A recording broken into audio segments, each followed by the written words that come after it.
మీరు చేపల చెరువు పెడదాం అనుకుంటున్నారా? అయితే దానికి కావాల్సింది ఏంటి? పెట్టుబడి ఎంత పెడదాం అనుకుంటున్నారా? ల్యాండ్ ఎంత కావాలి? ఇంకా మీరు ఎవరుండి మేనేజ్ చేస్తే బెస్ట్? ఎన్ని నీళ్లు పెట్టాలి? ఎంత టైం పడుతుంది? ఇంకా ఏ చేపలు వేస్తే బెస్ట్? ఇవన్నిటికీ సొల్యూషన్స్ ఈరోజు ఈ వీడియోలో చెప్తున్నాను. హాయ్ ఫ్రెండ్స్, నా పేరు Ajay. Welcome to Venkateswara fish forms. ఈ రోజు అయితే మన టాపిక్ వచ్చేసి అసలు చేపల చెరువు పెట్టాలి అంటే ఏమి కావాలి, అసలు ఎంత ఇన్వెస్ట్మెంట్, ఇంకా ఇవన్నిటి మీద డీటెయిల్డ్ వీడియోలో ఈరోజు ఎక్స్ప్లెయిన్ చేయబోతున్నాను. ఫస్ట్ ఆఫ్ ఆల్ వచ్చేసి చేపల చెరువు పెట్టాలంటే మెయిన్లీ వచ్చేసి మనకి ల్యాండ్ కావాలి. ల్యాండ్ కూడా వచ్చేసి అది ఓన్ అయితే చాలా బెస్ట్. ఇంకా మీరు లీజ్ తీసుకునే పర్లేదు.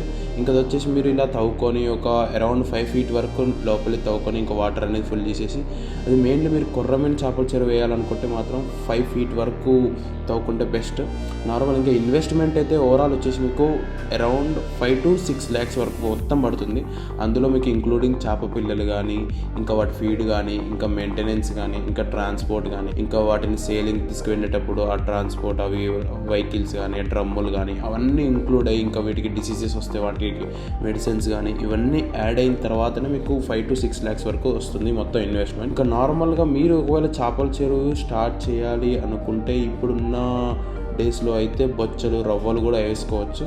బట్ కొర్రమీనుకి ఏంటిది అంటే మీకు ఇన్వెస్ట్మెంట్ అనేది ఫర్ ఎగ్జాంపుల్ 100 rupees పెడితే మీకు 100 rupees రిటర్న్ వస్తుందని తెలుసు మార్కెట్లో. సో అందుకే ఇది రిస్కే, బట్ ఓకే, వర్త్ ఇట్ కూడా. అందుకే దీన్ని వేస్తారు కొర్రమీను ఎవరైనా. నార్మల్గా కొర్రమీను చేపల చెరువే ఎందుకు అని స్పెసిఫిక్గా ఒక క్వశ్చన్ రావచ్చు. బట్ ఎందుకంటే దీనికి మార్కెట్లో కూడా డిమాండ్ ఉంది.